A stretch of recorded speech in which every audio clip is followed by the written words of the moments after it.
Students, welcome back in today's class. Today we are going to discuss regarding the next fundamental right, that is your right against exploitation. Okay, now right against exploitation comes under two articles of the Indian Constitution, Article 23 and Article 24. So today in today's class we are going to discuss in detail regarding what does this Article 23 and Article 24 refers to.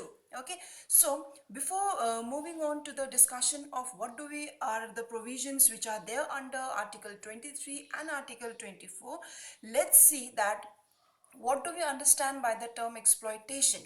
Exploitation in a simple term can be referred as discrimination, as a violation of an individual's right by an individual.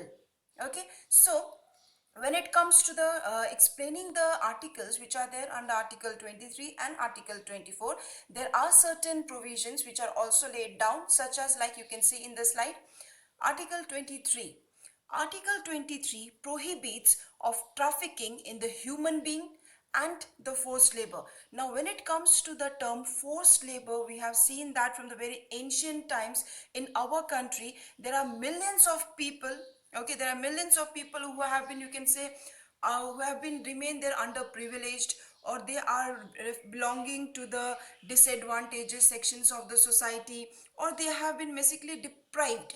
And these kind of discrimination, these kind of unprivileged status of the other people has been there because of the you can say exploitation that has been done to them by the other human being.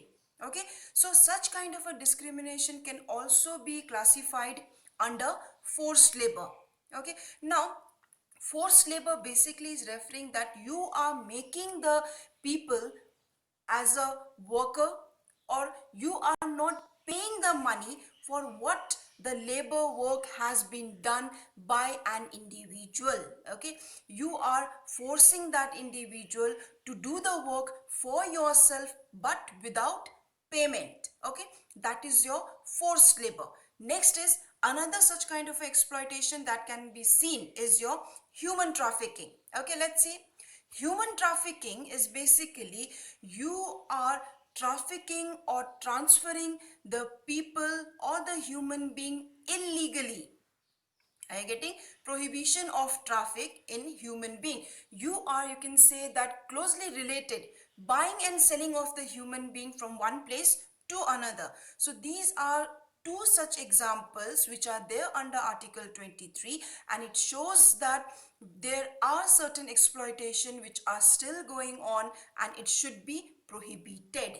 And this kind of a prohibition step has been taken by Indian Constitution under Article 23, that refers that currently, or according to Article 23, there should not be any kind of human trafficking, as well as there should not be any kind of a forced labor according to Indian Constitution. Now these two kind of a discrimination, or these two kinds of a, you can say, exploitation has been abolished. Okay, now let's move on to the next one, that is your Article 24.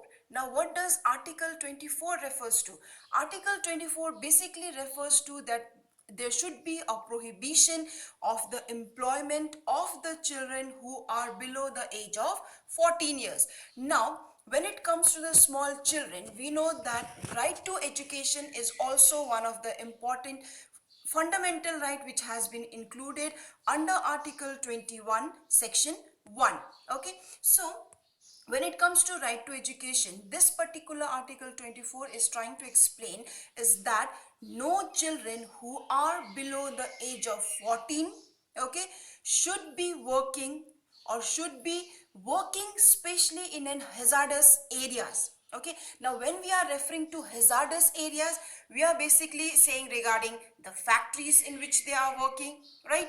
Or it can be a coal mine areas which are situated in India. Okay, so basically under Article 24, it is trying to explain that there should not be any children who are below the age of 14 should be working in a hazardous areas, as you can see in the slide, in the areas like factories, in the areas like coal mines. Okay, so These two articles are very important, and because of the inclusion of the right to education under article 21, now this particular fundamental rights becomes much more important and much more effective.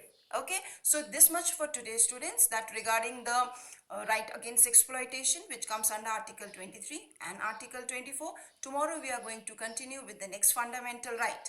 Okay, that much for today. Thank you, students.